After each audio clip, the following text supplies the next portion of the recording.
चलो स्टार्ट कीजिए। Good afternoon to all of you. Good afternoon. 25 hours in-house training के अंदर CBSE टॉपिक है salient features of NEP 2020 चल रहा है टाइमिंग भी।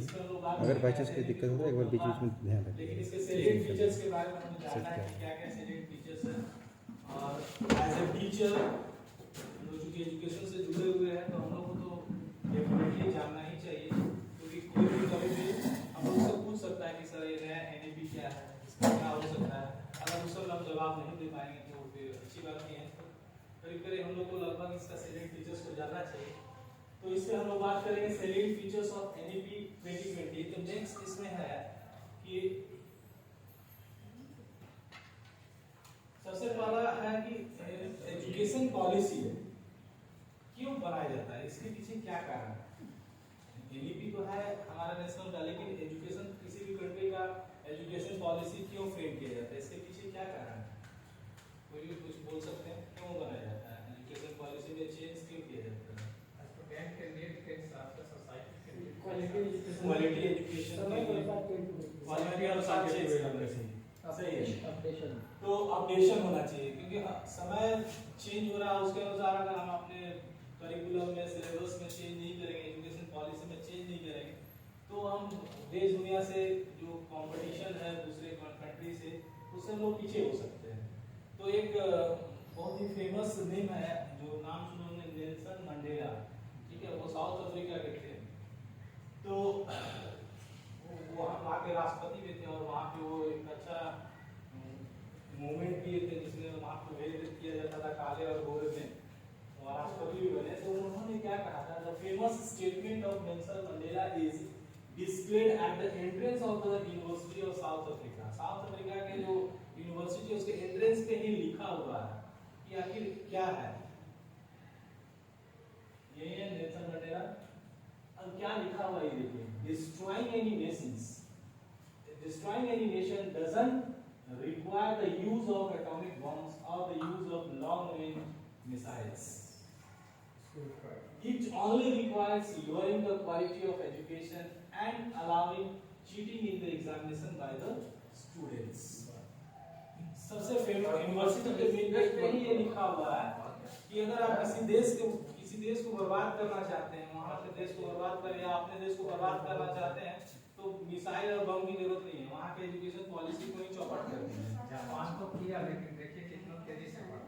वही एजुकेशन पॉलिसी अगर अच्छा नहीं रहेगा तो उस केस में जो है हमारा देश जो है या कोई भी देश जो है वो पीछे होते चला जाएगा, क्योंकि वहाँ इम्प्रूवमेंट होगा ही नहीं, डेवलपमेंट होगा ही नहीं। जब डेवलपमेंट नहीं होगा तो फिर धीरे-धीरे एक तरह से कहेंगे ये स्वीट पॉइजन है, धीरे-धीरे बिखा जा रहा है, ये पता नहीं चलेगा, लेकिन बाद में अचानक से पता चला कि ये देश हमारा बर्बाद हो चुका है। तो यहाँ पे यही है, बोले हैं बहुत अच्छा बात बोले हैं। अब देखिए इम्पोर्टेंस ऑफ एजुकेशन, एजुकेशन का क्या महत्व है और क्यों एजुकेशन पॉलिसी हमें लाना चाहिए, रिफॉर्म करना चाहिए। तो फर्स्ट लाइन है, इसमें आगे के सेंटेंस को लिखा नहीं गया है, patients die at the hands of such doctors. इसका मतलब यहाँ पे समझना है क्या लिखा हुआ है। Patients die at the hands of such doctors. पेशेंट्स मर जाते हैं ऐसे डॉक्टर के हाथ में जिनको वहाँ पे। नेक्स्ट है, buildings collapse at the hands of such engineers. Money is lost at the hands of such economists and accountants. Humanity dies at the hands of such religious scholars, and justice is lost at the hands of such judges. तो यहाँ पे सभी जितनी बात हो रही सारा education की बात हो रहा है। अगर आप अच्छे से पढ़ के नहीं जाएंगे, डॉक्टर अच्छा नहीं बनेंगे तो पेशेंट डाई करेंगे,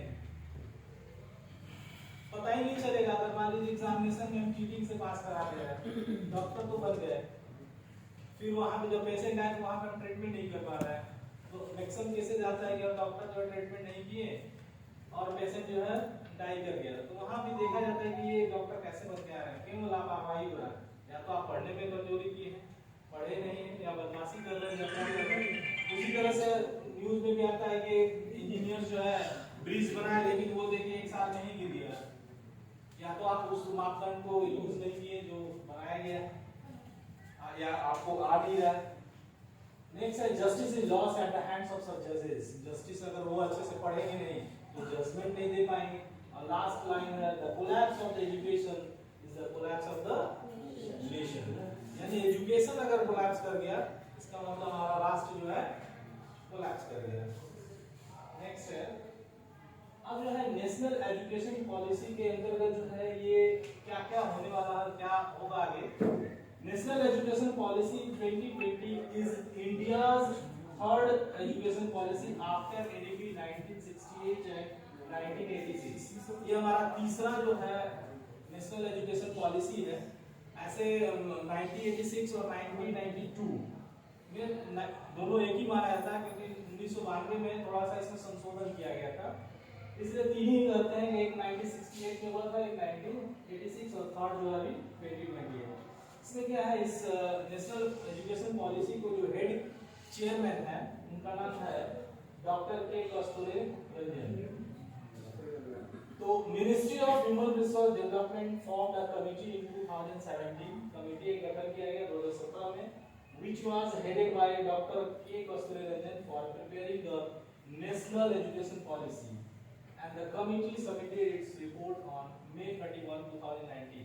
रिपोर्ट जो है 19 में सबमिट किया गया और मई में, और जुलाई 29, 2020 यूनियन कैबिनेट अप्रूव्ड इट और इसको अप्रूवल मिला जुलाई 29, 2020 में। अब यहाँ पे एक चीज और है कि एनईपी जब ये कैबिनेट से मंजूरी मिला तो उसी समय फिर एक सबसे बड़ा चेंजेस किया गया और हमारा जो एजुकेशन सिस्टम आता था वो आता था एमएचआरडी के अंदर, ठीक है, ministry of human resource and development. अब उसका नाम जो है अब सीधे चेंज कर दिया गया और रखा गया, क्या रखा गया है, मिनिस्ट्री ऑफ एजुकेशन, शिक्षा मंत्रालय। और इसको बनाने में करीब 2 लाख सजेशंस रिसीव कर, कुछ फेवर में भी था, कुछ अगेंस्ट में भी था, लेकिन मैक्सिमम देखा गया कि फेवर है, क्या क्या कर सकते हैं, क्या चेंजेस ला सकते हैं। उसके बाद तो फिर नेक्स्ट है नेशनल एजुकेशन पॉलिसी। तो देखिए हमारा जो है 1986 में नेशनल एजुकेशन, एनईपी नाम इसका नहीं था, इसका नाम था national policy of education, NPE. और इसको जो है, और इसका क्या मेन ऑब्जेक्टिव था, असेस एंड इक्विटी। असेस का मतलब होता है अवेलेबिलिटी, मींस हो गया कि एजुकेशन मिलना चाहिए, अवेलेबल कराइए। और दूसरा जो है इक्विटी, इक्विटी का मतलब होगा कि सबको शिक्षा मिलना चाहिए, ऐसा नहीं कि किसी खास वर्ग के लोगों को मिलना चाहिए बाकी लोगों को नहीं मिलना चाहिए। इसलिए फोकस किया गया कि सबसे पहले तो एजुकेशन सबको मिले और उसके बाद फिर जो है वो सबको क्या हो, सबको समान रूप से उसको ग्रहण करने का ऐसा क्या बोले अपॉर्चुनिटी मिले, ठीक है। और इसमें 1986 में सबसे जो 92 में एक मॉडिफिकेशन किया गया और वो मॉडिफिकेशन जो है 2009 में एक आया, हमारा right to education, free and compulsory education, RT, जो कि हमारे स्कूल में भी फॉलो होता है। तो ये सबसे इम्पोर्टेंट चीज था इसमें। फिर इसके बाद जो है अब हम लोग का जो एनईपी आया वो है 29 जुलाई जो आया 2020 को। इसमें किस पे फोकस किया गया सबसे ज्यादा, वो है क्वालिटी एजुकेशन। मींस अब तो सबको तो पढ़ाई मिल ही रहा है, सबके पास है, सब कोई शिक्षा ग्रहण कर ही सकता है, लेकिन अब कैसा शिक्षा मिलना चाहिए, जैसे बोले कि एनईपी में क्यों सुधार आना चाहिए, क्योंकि नेशन को अगर डेवलप करना है तो पॉलिसी में सुधार लाना होगा। तो यहाँ पे एनईपी 2020 का सबसे मेन फोकस है क्वालिटी एजुकेशन पे, कि क्वालिटी एजुकेशन हम कैसे दे सकते हैं, इसमें क्या क्या काम कर सकते हैं। अब देखिए क्वालिटी एजुकेशन जो है, इस पे हम लोगों को दो भी इसका है एस्पेक्ट है, डिजाइन और विजन एंड फ्रेमवर्क, हम क्या सोच रहे हैं और उसका क्या फ्रेमवर्क है। और इसको दो चीजों पे फोकस किया गया है, एक है school education up to class 12 और उसके बाद जो है नेक्स्ट है हायर एजुकेशन। स्कूल एजुकेशन और हायर एजुकेशन पे हमें काम करना, अगर ये सुधर जाएगा तो फिर हमारा नेशन डेफिनेटली आगे की ओर बढ़ेगा, ठीक है। अब इसके कुछ हाइलाइट्स है इसके बाद हम लोग एक एक करके डिस्कस करेंगे। Highlights of ADP 2020. The new policy aims for universalization of education from preschool to secondary level. Means ADP का फोकस क्या है कि हम प्राइमरी सेक्शन से लेके प्री प्राइमरी से लेके क्लास 12 तक का जो है उस पे फोकस करेंगे और उसके साथ क्या जोड़ा गया है कि 100% ग्रॉस एनरोलमेंट रेशियो होना चाहिए। मींस कोई भी बच्चा जो है बाहर में नहीं रहे, सबको जो है पढ़ाई मिले, सभी बच्चे जो है स्कूल आए, इसका हमको बात करनी है। In school education by 2030 means लक्ष्य रखा गया है कि 2030 तक सारे बच्चे जो है वो क्या स्कूल से जुड़ जाए। To raise the higher education to 50% by 2025 means उसको 2025 तक आगे बढ़ाना है। नेक्स्ट है NEP 2020 will bring 2 crore out of school children back into the mainstream। यहाँ पे ये बात क्यों कहा गया है? क्योंकि बहुत सारे ऐसे बच्चे हैं जो अभी भी स्कूल नहीं जाते हैं। इसके पीछे क्या कारण है? क्यों हम नहीं उनको बुला पा रहे हैं? बहुत सारे बच्चे ऐसे हमारे मैक्सिमम आबादी जो है गाँव में जो है बस्ती है, वहाँ के बच्चे जो है जो क्लास जो प्री प्राइमरी जिसको बोलेंगे 6 साल से पहले वाले बच्चे वो अभी भी जो है स्कूल नहीं जाते हैं और 6 साल के बाद भी नहीं जाते हैं। इवन उनका सीधे एडमिशन 4थे या 5वें क्लास में होता है और वहाँ से भी वो भाग जाते हैं क्योंकि उनको स्कूल से डर लगता है या वहाँ मोटिवेशन नहीं है। तो ये दिमाग में रख के बात किया गया है कि हाँ उन बच्चों को लाना है और कुछ बच्चे ऐसे हैं जो ड्रॉप आउट है, जो किसी कारण से नहीं पढ़ रहे हैं, उनको इस स्ट्रीम में लाना है। The 10+2 अब मेन क्या चेंजेस होने वाला है? The 10+2 structure of the school curricula is to be replaced by the new curricular 5+3+3+4। तो हम लोग में से लगभग सभी कोई जो है 10+2+3 वाले सिस्टम में पढ़े हैं, ठीक है। अब जो सिस्टम आने वाला है वो है 5+3+3+4। अब यहाँ पे कोई जोड़ के देखेगा तो यहाँ 10 को 12 साल हो रहा है और इधर में जोड़ेंगे तो 15 साल। तो यहाँ पे क्या अब स्कूल जो है या गवर्नमेंट जो है क्या हमारा 15 साल तक जो है देखभाल करेगी? और ये पहले क्या 12 साल तक था? तो यहाँ पे या यहाँ ग्रेजुएशन को भी इसमें शामिल किया गया है। तो यहाँ पे जो 5+3+3 है इसमें 5 को जो है 2 भागों में बांटा गया 3+2 में, जो आगे हम लोग डिस्कस करेंगे। यहाँ पे नेक्स्ट है कि 3 to 8 इयर्स है, इसको 4 ग्रुप में बांटा गया है। 3 to 8 इयर्स, 8 से 11, 11 से 14 है, 14 से 18। एक एक करके इस पे डिस्कस करेंगे। It will include the 12 years of schooling and 3 years। अभी बात की है कि हम लोग 10+2 में 12 साल था लेकिन इसमें 15 साल जो हो रहा है, इसका मतलब जो शुरू का जो 3 साल है यानी बच्चे जो है पहले 6 वर्ष की उम्र में स्कूल आते थे क्लास 1 में, अब जो बच्चे को 3 साल से ही क्या करना है स्कूल में लाना है, ठीक है। तो स्कूल में लाने के लिए उस तरह का मोटिवेशन भी देना पड़ेगा। बच्चे क्यों स्कूल नहीं आ रहा है इस चीज पे डिस्कस किया गया। तो इसमें क्या किया गया कि जैसे मान लीजिए आप लोगों से हम लोग भी जो है क्लास 6 साल से नीचे तक जो है गांव में या अपने घरों पे गुल्ली डंडा खेलते थे, गोली खेलते थे, कंचा खेलते थे, पतंग उड़ाते थे। तो इस तरह का सुविधा जो है अगर स्कूल में ही प्रोवाइड कर दिया जाए तो बच्चे जो है 3 साल से ही जुड़ जाएंगे और बाद में जाके जो है 6 साल या 7 साल के बाद जो है वो स्कूल से उनको डर नहीं रहेगा, वो स्कूल के तरफ क्या होंगे अट्रैक्टिव होंगे, आएंगे। तो यहाँ होगा कि it will include 12 years of schooling and 3 years of anganwadi pre schooling. Anganwadi हो गया, बाल वाटिका हो गया, इस तरह का स्कूल जो है खोलने का प्लान है। तो वही 4 ग्रुप है, देखिए पहला जो है 3 से 8 जो 5 साल वाला है, ठीक है। दूसरा ग्रुप जो है वो 8 से 11 जो है 3 साल का है और थर्ड जो है वो 11 से 14 है, 5+3+3 हो गया और चौथा जो हो गया वो 14 से 18 इयर्स हो गया, 4 साल का। अब ये जो 5+3+3+4 जो स्टेज में बांटा गया है, अब इस पे एक एक करके जो हम देखते हैं, पहला जो है 5 इयर्स लिखा हुआ है उसको हम लोग बोलेंगे फाउंडेशनल स्टेज। फाउंडेशनल स्टेज को भी 2 कैटेगरी में रखा गया है। एक है 3+2। 3+2 का मतलब हो गया 3+2 का मतलब क्या हुआ 3 साल वाला क्या हुआ और बाकी जो 2 जो हुआ 2 इयर्स उसमें क्लास 1 है, ठीक है। नेक्स्ट नेक्स्ट है प्रिपरेटरी जो है स्टेज है, इसमें 3 इयर्स का जो टीचिंग होगा, 3 साल लगेंगे बच्चों को, और ये जो है 8 से 11 साल के बच्चे आएंगे, इसमें क्लास 3, 4 एंड 5 आएंगे। उसके बाद नेक्स्ट है मिडिल स्टेज में 3 इयर्स मिलेंगे और क्लासेस में होंगे 6, 7 और 8। जो एज ग्रुप होगा वो 11 से 14 तक का होगा, ठीक है।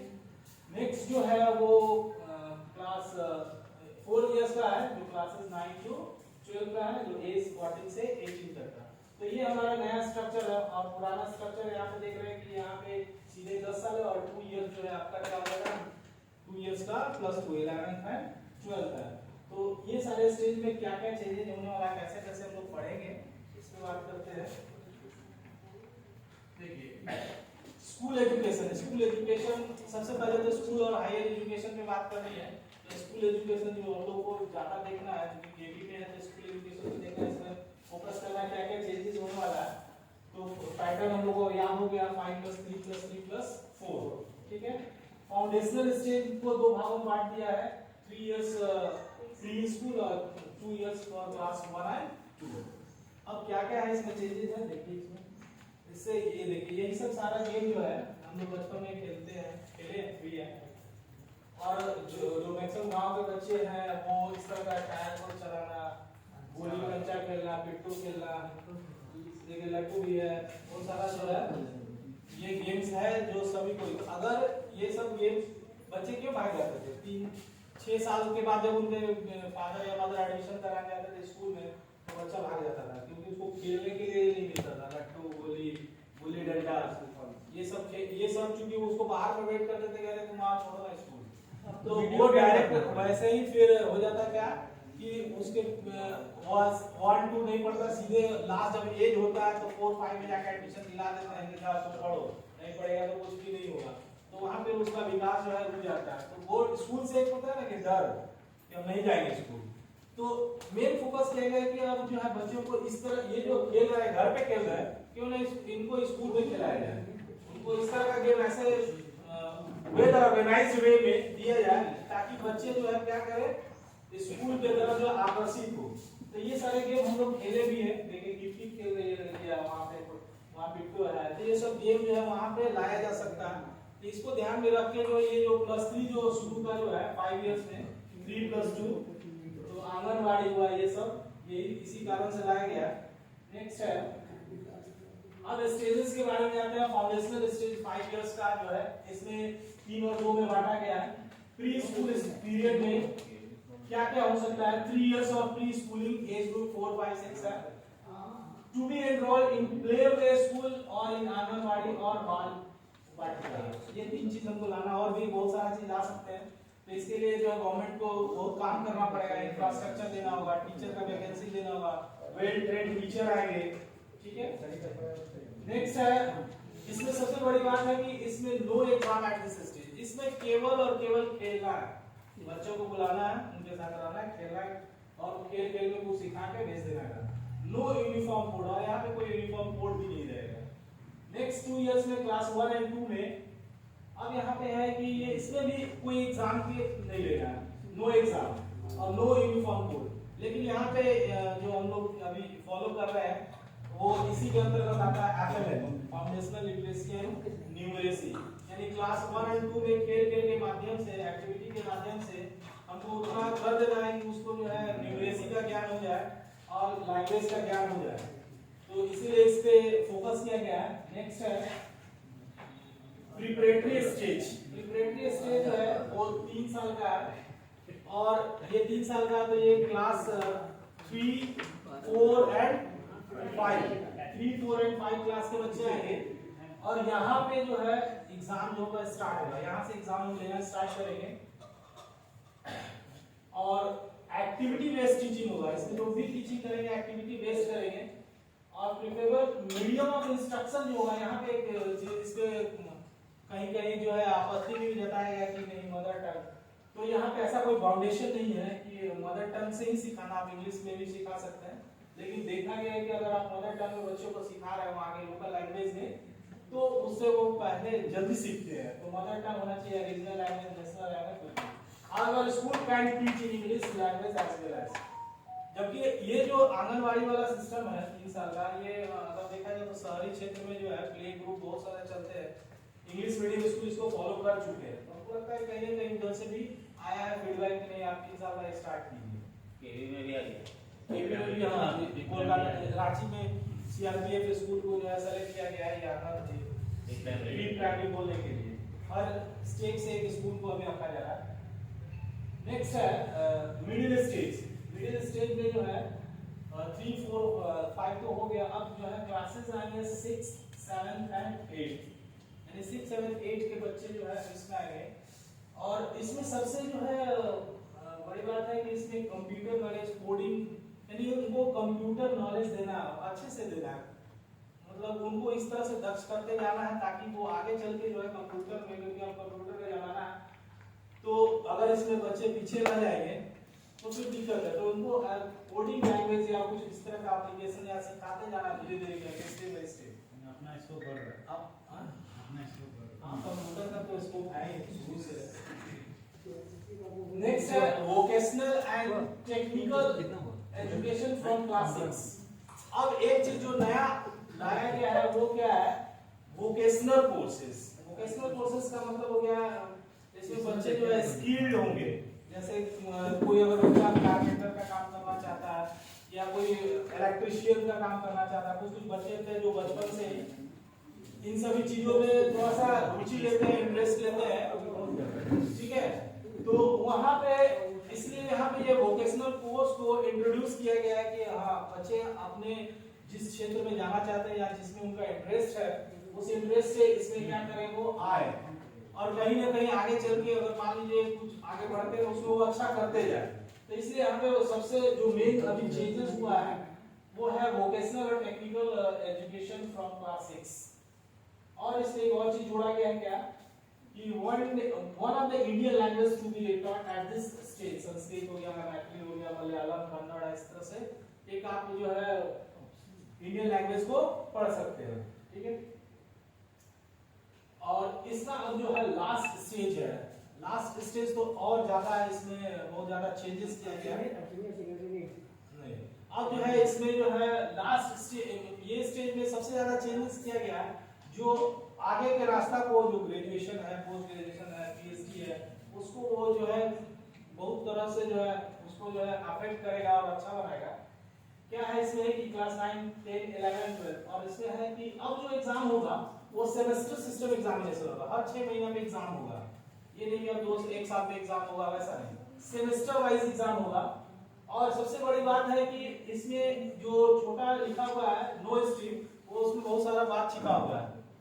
नो स्ट्रीम का मतलब क्या होगा कि जैसे ही बच्चे क्लास 10 पास करके जाते थे तो अब सोचते थे कि हम साइंस ले, कि कॉमर्स ले, कि मैथ्स ले, पीसीएम ले, पीसीबी ले, कॉमर्स ले, वहां पे उनको स्ट्रीम चूज करना पड़ता था। अगर बच्चा मान लीजिए मैथ्स में तेज है और मैथ्स में तेज है और अकाउंट्स में भी तेज है और इकोनॉमिक्स में तेज है और सपोज हिस्ट्री में भी तेज है, तो उसको जो है वो मैथ्स को पढ़ना है लेकिन हिस्ट्री उसको मिल नहीं रहा है, पॉलिटिकल साइंस नहीं मिल रहा, तो उस केस में उसको चुनना पड़ता था कि वो किस में जाए। तो वो उस समय जिस समय उसका एज है क्लास 10 में, तो कितना जजमेंट अपने आप को कर पाएगा, कर ही नहीं पाएगा, क्योंकि हम आगे नहीं जान रहे कि आगे चल के मेरा क्या आगे प्रोग्रेस होगा, लेकिन इंटरेस्ट है। तो उसी चीज को यहाँ पे क्या गया कि अब नो स्ट्रीम, कोई सब्जेक्ट आपको ऐसा नहीं है कि फाउंडेशन की साइंस पढ़ना है, आर्ट्स पढ़ना है, कॉमर्स पढ़ना है, इस तरह का कुछ है ही नहीं। अब आपको क्या करना है कि सब्जेक्ट्स अब अपने अनुसार कोई भी सब्जेक्ट पढ़ सकते हैं। अगर आप बायो पढ़ रहे हैं तो आप हिस्ट्री भी पढ़ सकते हैं, पॉलिटिकल साइंस भी पढ़ सकते हैं, मैथ्स के साथ अकाउंट्स भी पढ़ सकते हैं, इकोनॉमिक्स भी पढ़ सकते हैं, यानी स्ट्रीम का बार ही हट गया, नो स्ट्रीम। और इसमें नो स्ट्रीम है तो फिर मल्टीपल सब्जेक्ट्स हो गए, एक सब्जेक्ट हमको 2 सब्जेक्ट पढ़ के नहीं जाना, उसका आप मल्टीपल सब्जेक्ट्स को भी कर सकते हैं। एम्फेसिस ऑन क्रिटिकल थिंकिंग, और जब हमारे पास हमारा मनचाहा सब्जेक्ट मिल जाएगा तो हम उस पर क्रिटिकल थिंकिंग कर सकते हैं, ऑटोमेटिकली वो क्रिटिकल थिंकिंग आएगा ही। और इसमें एक और चीज इंक्लूड किया गया जो कि ऑप्शनल है, one of the foreign language को इंक्लूड किया गया, आप एक फॉरेन लैंग्वेज को पढ़ सकते हैं। नेक्स्ट है हायर एजुकेशन में, हायर एजुकेशन बात कर रहा है। इसमें जो है स्ट्रक्चर क्या है, ग्रेजुएशन, इसको थोड़ा ध्यान से समझना है कि डिग्री प्रोग्राम जो होगा 3 इयर्स और 4 इयर्स का ड्यूरेशन का होगा सर्टिफिकेट। अगर ये ऐसा इसलिए लाएगा कि इसमें इस हायर एजुकेशन में मल्टीपल टाइम एग्जिट और एंट्री की सुविधा है। मल्टीपल टाइम एग्जिट और एंट्री की सुविधा है। अगर कोई बच्चा क्लास सपोज फर्स्ट ईयर पढ़ा वो ग्रेजुएट इंटर के बाद और सेकेंड ईयर में नहीं पढ़ना चाहता या किसी कारणवश उसकी पढ़ाई छूट गई, तो उस स्थिति में क्या होगा कि वो 2 साल 3 साल के बाद फिर से सेकेंड ईयर में एडमिशन ले सकता है। फिर अगर थर्ड ईयर में नहीं जाना चाहता है या कुछ दिन के बाद करना चाहता है तो थर्ड ईयर फोर्थ ईयर ऐसे कर सकते हैं। और उसके बाद फर्स्ट ईयर में मान लीजिए मैथ्स लेके पढ़ रहे हैं, सेकेंड ईयर में चाहते हैं कि पॉलिटिकल साइंस लेके पढ़े, तो ये भी कर सकते हैं। यानी मल्टीपल एग्जिट और मल्टीपल क्या है एंट्री है। तो अगर कोई बच्चा जो है स्टूडेंट अगर फर्स्ट ईयर कंप्लीट करता है ग्रेजुएशन का, तो उसको एक सर्टिफिकेट मिलेगा, उसका नाम होगा ग्रेजुएशन सर्टिफिकेट। दूसरा जो है वो आफ्टर कंप्लीटिंग 2 ईयर 2 साल करने के बाद उसको डिप्लोमा का सर्टिफिकेट मिलेगा, ग्रेजुएशन या डिप्लोमा, और 3 साल करने पे उसको बैचलर्स का डिग्री मिलेगा। ठीक है। नेक्स्ट है इसमें मल्टी डिसिप्लिनरी बैचलर्स डिग्री, और उसके बाद जो फोर्थ ईयर होगा वो रिसर्च का होगा। चौथा जो होगा वो रिसर्च का होगा। After completing 4 years fourth year will be extensively for research purpose। वो जो क्या होगा वो रिसर्च पर्पस के लिए होगा। और 6 जो है, अब देखिए यहाँ पे हायर एजुकेशन में एक बात कही गई है एबीसी। एबीसी का फुल फॉर्म लिखा हुआ है academic bank of credits. Academic bank of credits. अब देखिए इस पे हम थोड़ा सा बात करेंगे, उसके बाद मुकुल सर बताएंगे। एकेडमिक बैंक ऑफ क्रेडिट्स में क्या है, सपोज किसी भी पर्सन का किसी बैंक में कोई अगर अकाउंट है, उस अकाउंट में हम डिफरेंट मोड से पैसा जमा कर सकते हैं कि नहीं? कैश जमा कर सकते हैं, ऑनलाइन पेमेंट कर सकते हैं। ठीक। अब उस पैसा को जो है हम डिफरेंट मोड में खर्च भी कर सकते हैं। डिफरेंट मोड में क्या कर सकते हैं? खर्च कर सकते हैं, ऑनलाइन कर सकते हैं, स्वयं कर सकते हैं, कैश निकाल सकते हैं। तो हमारे पास एक क्रेडिट बैंक में बना हुआ है कि हम इतना पैसा इतना खर्चा करेंगे। तो अब यहाँ पे भी एजुकेशन सिस्टम में क्या लाया गया कि जैसे ही आप ग्रेजुएशन में जाएंगे और फर्स्ट ईयर से जैसे ही पढ़ाई स्टार्ट करेंगे, उसके अनुसार क्या होगा, आपके अकाउंट में एक डिजिटली एक अकाउंट खोला जाएगा। उस अकाउंट में क्या करेंगे, जहां भी पढ़ेंगे वहां से आपको जो है जो क्रेडिट पॉइंट्स मिलेगा।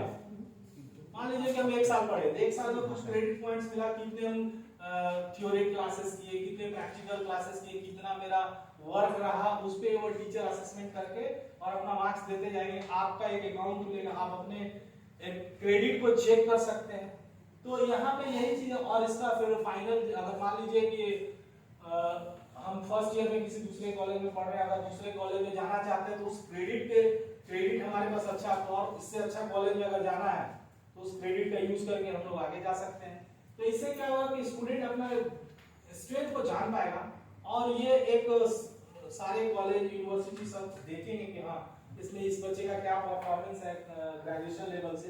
तो वही है कि एकेडमिक बैंक ऑफ क्रेडिट्स, जो कि इसमें बहुत सारा काम बाकी है, इसमें और अपडेट्स आएंगे, लेकिन अभी फिलहाल इतना अपडेट्स है कि ये हर स्टूडेंट का एक जो है अकाउंट खुलेगा जिसका नाम होगा एबीसी, और वो खुद लॉगिन करेंगे, उनके पास रहेगा, उसको जो है आगे चल के उसका क्या करेंगे, यूज कर सकते हैं।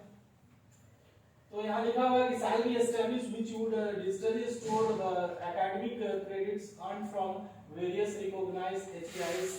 HEIs का मतलब हो गया higher education institutions, so that the degree from an HEI can be awarded taking into accounts credit earned। अब यहाँ पे ऐसे बात बोला जा रहा है, जैसे अब सिंपल हम लोग अपने लाइफ में भी देखते हैं कि जैसे अगर आप सैलरी एम्प्लॉय है, गवर्नमेंट एम्प्लॉय है, सैलरीड पर्सन है, या कोई भी बिजनेसमैन भी है, तो अगर लोन लेने के लिए भी जाते हैं किसी बैंक में, तो सबसे पहले बैंक वाला क्या चेक करता है, तो बताएंगे कि लोन किस पे अप्रूव करता है? सबसे पहले क्या चेक करता है? सिविल चेक करता है, क्रेडिट स्कोर चेक करता है कि आपका आप लोन लेने लायक है कि नहीं है, कि आप अगर लोन देंगे तो चुका पाएंगे कि नहीं चुका पाएंगे। तो वही चीज इसमें भी लागू हो रहा है। तो अगर आपका क्रेडिट जो है सही है, सिविल स्कोर ज्यादा अच्छा है, तो लोन आपको जल्दी मिलेगा। अगर सिविल स्कोर अच्छा नहीं है तो फिर थोड़ा सा दिक्कत होगा, उसमें परेशानी होगी कि लोन आपको जल्दी मिलेगा नहीं। उसी पे यहाँ पे ओके सिविल स्कोर का ये एक चार्ट दिया हुआ है। अगर 300 से 900 के बीच में अगर ग्रीन दिख रहा है, इसका मतलब range between 300 to 900। Measures of credit worthiness for individual, higher the score higher are the chances of loan approval. अगर आपका सिविल इधर के रेंज में 700 800 900 है तो फिर बहुत बढ़िया है, तो लोन मिलने का चांसेस है। तो वही क्रेडिट एबीसी में भी यही कॉन्सेप्ट है। और इधर सिविल रैंक देख रहे हैं, तो इधर में हाईएस्ट होगा तो मिलेगा, इधर में लोएस्ट 1 से स्टार्ट होगा, अगर 10 है तो फिर मिलने का चांस ही नहीं है। तो इस तरह से हम लोग जो है बात कर सकते हैं कि कैसे क्रेडिट स्कोर जो है काम कर सकते हैं। ठीक है, अब मुकुल सर आएंगे, वीडियो चला दें।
संस्कृति हो रहा है संस्कृति हो गई। बाद में इंग्लिश का भी कुछ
देखिए यहाँ पर हम लोगों को हायर एजुकेशन के बारे में बात करना है। हमारे देश में क्योंकि हम लोग जानते हैं कि हमारा जो कंट्री है वो डेवलपिंग कंट्री है और डेवलपिंग कंट्री का मीन्स होता है कि ऐसा नहीं कि डेवलप्ड हो चुका है, इसको अल्प विकसित ही माना जाएगा, अल्प विकसित ही माना जाएगा।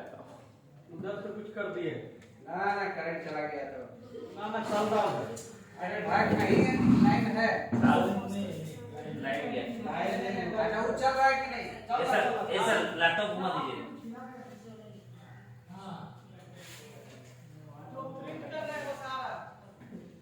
अरे कितना मिनट हुआ देखिए ना देखिए इसमें जो मेनली है कि हम लोग डेवलपिंग कंट्री हैं तो हमारे पास जो हायर एजुकेशन है ना वो बहुत उसकी स्थिति उतनी अच्छी नहीं है, जितने जो डेवलप्ड कंट्री हैं उनके मुकाबले बहुत खराब है यहाँ।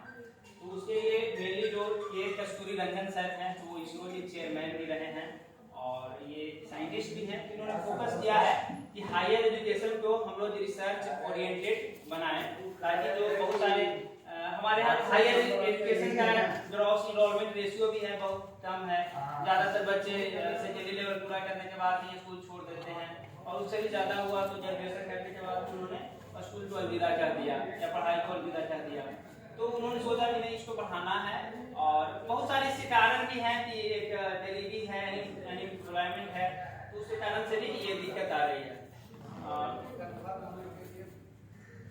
हाँ तो इसमें है कि इसको बढ़ाना है रिसर्च बेस्ड कि आगे की पढ़ाई बच्चे जारी रखें, आगे की पढ़ाई जारी रखें और उसके लिए है कि उन्होंने बनाया है कि नहीं बच्चों को मौका देते रहना है बार बार, लोगों को बच्चों को मौका देते रहना है बार बार उनको पढ़ाई जारी रखी। इसलिए उन्होंने बनाया कि अब फर्स्ट ईयर पर भी आप डिग्री कोर्स छोड़ते हैं तो आपको एक सर्टिफिकेट दिया जाएगा, सर्टिफिकेट कोर्स का। सेकेंड ईयर में छोड़िएगा तो डिप्लोमा की डिग्री दी जाएगी, है ना। और उसके बाद थर्ड ईयर में भी आप कोर्स लेफ्ट करते हैं तो एडवांस डिप्लोमा। और फिर फोर्थ ईयर में जब ऐसे तो ग्रेजुएशन जो है फोर्थ ईयर के लिए बनाया गया, फोर्थ ईयर का हो रहा है टोटल, है ना। 4 सालों के लिए ग्रेजुएशन हो रहा है, 4 सालों के लिए हो रहा। और ये 4 साल में आपको बहुत बार एंट्री और एग्जिट का मौका दिया गया है। आप जब भी चाहेंगे जब बाहर जा सकते हैं, जब भी चाहेंगे अंदर आ सकते हैं। और इसमें एक और सुविधा है कि आप कहीं भी किसी भी यूनिवर्सिटी में, बच्चों को दिक्कत होता है कि यूनिवर्सिटी में बहुत सारी दिक्कतें हैं, है ना। लूपहोल्स बहुत है, फंड की कमी है, एडमिनिस्ट्रेटिव प्रॉब्लम्स हैं, है ना। हमारे रिसर्च बेस्ड बच्चों को रिसर्च करने के लिए यूनिवर्सिटी में तो ऐसा नहीं है कि क्या संसाधन की कमी है बहुत भारी मात्रा में। तो इसीलिए उन्होंने बनाया कि नहीं भाई, आपको जहां पढ़ने का मन हो वहीं पढ़िए। जिस स्कूल में पढ़ने का, जिस कॉलेज में, जिस यूनिवर्सिटी में आप पढ़ना चाहते हैं, जहां आपके लिए सुटेबल हो वहीं आप पढ़िए। तो उसके लिए उन्होंने बनाया कि भाई बच्चे कैसे जाएंगे, कैसे पढ़ेंगे, उसके लिए एक बैंक बनाया गया है, एकेडमिक बैंक ऑफ क्रेडिट। इसमें क्या होगा कि आपको एक पॉइंट मिलते जाएगा, है ना। आपको इस बैंक में एक इंस्टीट्यूशन बनाया गया, इसमें आपको अकाउंट क्रिएट करना होगा। जो बच्चे होंगे, जो भी रिसर्चर होंगे, उनको अकाउंट क्रिएट करना होगा, वो अपना अकाउंट बनाएंगे और आपको 15 आवर ऑफ टीचिंग के बदले 1 पॉइंट दिया जाएगा। जब आपने मान लिया कि आपने 15 घंटे का एक लेक्चर या, है ना, ट्यूटोरियल अटेंड किया तो आपको 1 पॉइंट, 1 क्रेडिट दिया जाएगा। फिर है कि आपने जब प्रैक्टिकल 30 आवर्स का किया तो आपको उसके बदले 1 पॉइंट। और या क्लास एक्टिविटी में भी आपने भाग लिया तो उसके बदले भी 1 पॉइंट दिया जाएगा। 30 आवर का क्लास एक्टिविटी में आपने अटेंड किया है ट्यूटोरियल के अलावा, तो वो आपको दिया जाएगा। तो इस प्रकार है कि आप कहीं भी जाइए, आपको बैंक अकाउंट जैसा होता है वैसे ही आपका यूनिक इसका भी नंबर होगा, एकेडमिक बैंक ऑफ क्रेडिट का भी। आप उस नंबर से कहीं भी अटैच होइए, आपका इसमें क्रेडिट आते रहेगा। आप एक पॉइंट अर्न कर लीजिएगा तब आपका कोर्स पूरा हो जाएगा। इस प्रकार आपका जो कोर्स है कंप्लीट हो जाएगा। आप जहां से भी चाह सकते हैं वहां से हो जाएगा। ठीक, इसमें नेक्स्ट है कि इसमें देखिए 2 है। इससे बच्चे लोग, ये भी सर ने बताया कि बच्चों को एडमिशन लेने मिलेगा क्योंकि उनका जो सिविल स्कोर है वो अच्छा रहेगा। तो कॉलेज भी चाहेंगे कि हम अच्छे बच्चे को ज्यादा प्रेफरेंस दी जाती है कि अच्छे बच्चों का एडमिशन हो। तो वहाँ पे, यहाँ पर वो सिविल स्कोर के अनुसार जो सर ने बताया कि हमें लोन मिलता है। और वहाँ पर लेकिन इसका थोड़ा सा ये जो है, ये जो फर्स्ट वाला लेफ्ट साइड वाला ग्राफ है वो तो ठीक है, लेकिन इधर में जिसका ज्यादा रहेगा, जैसे हम लोगों का यहाँ भी परसेंटेज वाइज में मार्क्स दिया जाता है, लेकिन उसको हटा दिया जाएगा और ग्रेड या सीजीपीए, जीपीए, है ना, उसको इंट्रोड्यूस किया जाएगा। हाँ, अब हम लोग जो जानना है, जैसे एक अंडर डिग्री कोर्स जो हुआ, ये 3 और 4 दोनों ईयर्स का हुआ, 3 साल का भी है, 4 साल का भी है। तो जो बच्चे 3 साल का डिग्री कोर्स करेंगे उनको 2 साल का मास्टर डिग्री के लिए कोर्स हो रहा है, उनका 2 साल के लिए। और जिन बच्चों ने रिसर्च ओरिएंटेड 4 साल का किया होगा उनके लिए 1 साल में ही उनका मास्टर डिग्री कंप्लीट हो जाएगा। इसमें लिखा गया है कि 2 years for those who have 3 years bachelor degree and 1 year for those with 4 year multidisciplinary bachelor's degree, integrated 5 year bachelor's and master program। तो ऐसे तो आज भी हम लोग का 5 ईयर का मास्टर प्रोग्राम चलता ही है ना। बीएड भी 4 साल का है, वो सब चीजें चल रही है। एमफिल तो हटा दिया गया है ना। और पीएचडी का जो है मिनिमम 4 इयर्स आपको रिसर्च करना होगा, है ना, उसके बाद ही आपको पीएचडी की डिग्री दी जाएगी। नेक्स्ट है बैचलर्स इन एजुकेशन। तो इसमें है कि bachelors in education duration 4 year, 2 year and 1 year. तो जो 4 ईयर है कि आप अगर चाहते हैं कि इंटरमीडिएट जो अभी हमारा है 10+2 या, है ना, उसके बाद सीनियर सेकेंडरी के बाद आप बैचलर इन एजुकेशन लेना चाहते हैं तो आपको ग्रेजुएशन विद बीएड 4 साल में दे दिया जाएगा, है ना। और अगर आपने 3 ईयर का ग्रेजुएशन किया उसके बाद आपको 2 साल का बीएड करना होगा। और 4 ईयर का जो रिसर्च ओरिएंटेड जो आपने बैचलर डिग्री पूरा किया है तो 1 ईयर का बीएड करना होगा। और एडमिशन के लिए जो बीएड में जो एडमिशन होगा उसके लिए आपको एनटीए जो है एक न्यू नेशनल टेस्टिंग एजेंसी बनाई गई है। अब सारे एग्जाम तो बनाया गया कि एनटीए ही लेगा और शायद वो स्कोरिंग कर देगा ताकि बच्चों को एक ही एग्जाम के लिए बार बार कभी रेलवे की परीक्षा देने जा रहे हैं, कभी इसके लिए जा रहे हैं, तो उससे परेशानी होती है उनको भी, है ना। एक एग्जाम में उनका स्कोरिंग हो जाएगा, उसके अनुसार उनको जॉब एम्प्लॉयमेंट जो कि दिया जाएगा उसमें वो जा सकेंगे। या एडमिशन लेना है और उसके लिए भी उनको अलग से एनटीए टेस्ट लेगा और सबके लिए मतलब कॉमन बना दिया गया। तो हर के लिए बार बार एग्जाम नहीं देना होता है। सेंट्रल यूनिवर्सिटी के लिए अलग, आईआईटी के लिए अलग, है ना, और एनआईटी के लिए आपको एक ही आपने एनटीए में एडमिशन टेस्ट दिया, उसके अनुसार आपकी रैंकिंग रहेगी, आप अपना चेक कर सकते हैं कहाँ आपको एडमिशन लेना है।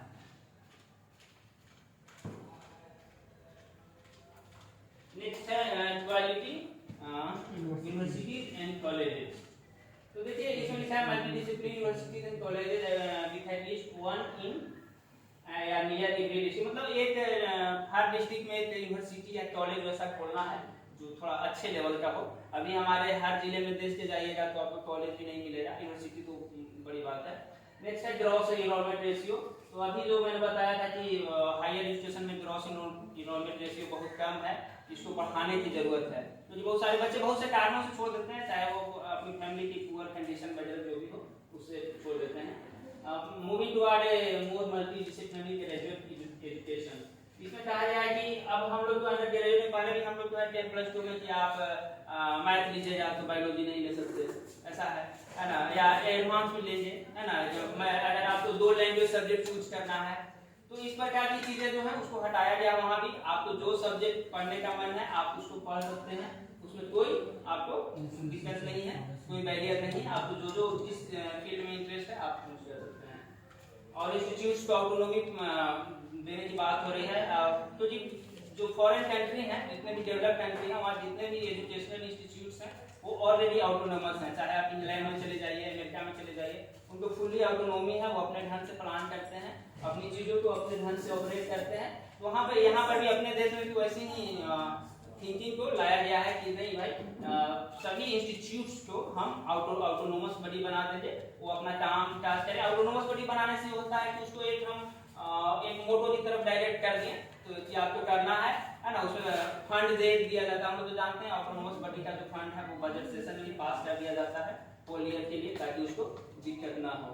तो ये सबको ऑटोनोमस बॉडी बनाने की बात ये जितना से ज्यादा हो इंस्टीट्यूशनल ऑर्गेनाइजेशन को ऑटोनॉमी दी जाए। नेक्स्ट है 3 type of higher education institutes. देखिए अब इसको भी तीन टाइप में डिवाइड करने की बात की गई है कि हम लोग एक जैसे हमारा जो आईआईटी भी बनाया गया था वो भी रिसर्च के लिए बनाया गया था, है ना। तो उससे ऐसा नहीं था कि इंजीनियर पैदा करेंगे हम लोग, उसे बनाया गया था कि देश में साइंटिस्ट पैदा होंगे और वो हम लोगों के लिए अच्छे अच्छे काम करेंगे। लेकिन बाद में देश की जरूरत वैसी हुई, उससे इंजीनियर्स पैदा हुए अच्छे, क्योंकि बच्चे अच्छे होते थे तो उनको जॉब अपॉर्चुनिटी ज्यादा मिलती थी, पैसे ज्यादा मिलते थे, तो बहुत पॉपुलर हुआ, तो वो भी थोड़ा सा वो डाउन हो गया हमारा प्रोग्राम। तो अब इसमें लाया गया है कि रिसर्च इंटेंसिव यूनिवर्सिटीज, मतलब उन यूनिवर्सिटीज को हम लोग इस्टेब्लिश करेंगे जिसमें सिर्फ रिसर्च पे ही फोकस किया जाए, है ना। उसमें रिसर्च नहीं करेंगे बच्चे, टीचिंग इंटेंसिव यूनिवर्सिटी, उसमें पढ़ाया जाएगा, पढ़ाई पे ज्यादा फोकस होगा, रिसर्च पे कम होगा। Autonomous degree granting colleges primarily focused on undergraduate degree. कहता है कि जो कुछ बच्चे कुछ कॉलेज ऐसे बनाए जाएंगे जहाँ पे डिग्री दिया जाएगा, डिग्री कोर्सेज वगैरह चलाए जाएंगे।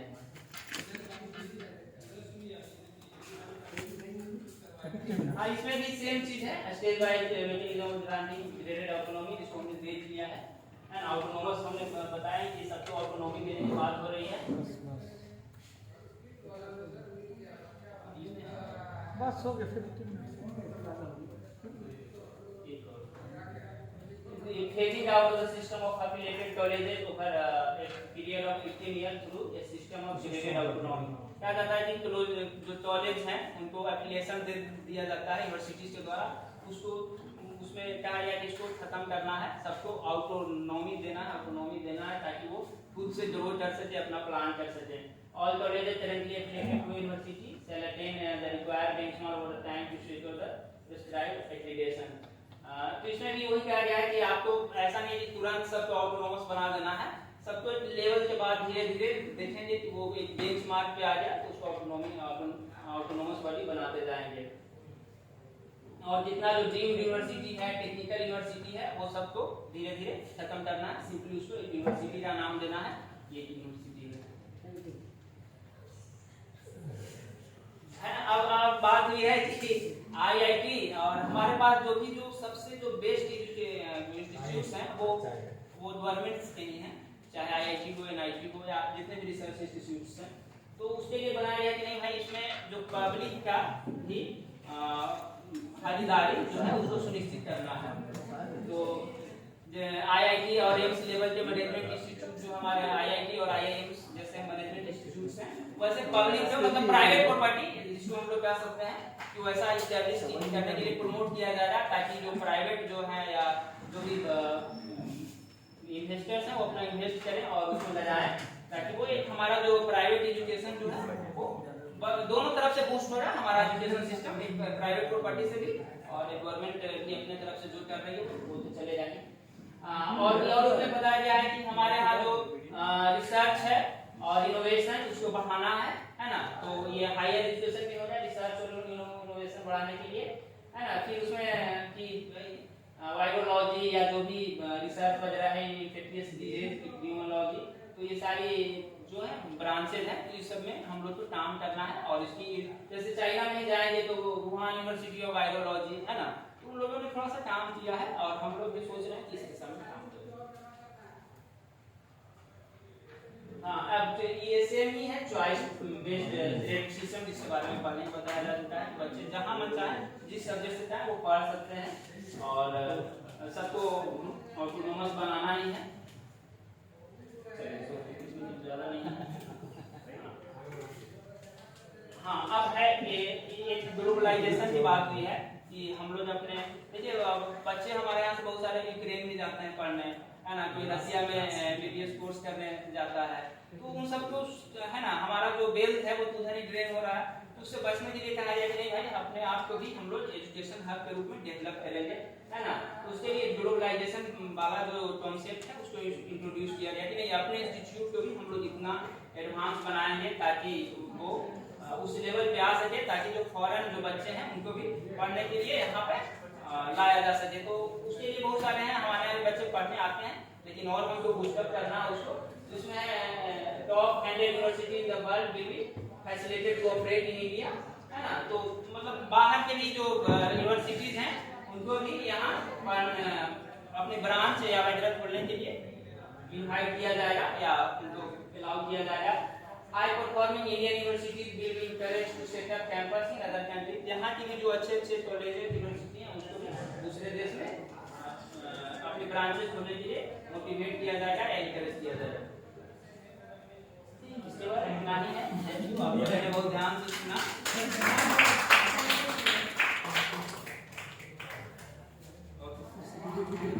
ठीक है।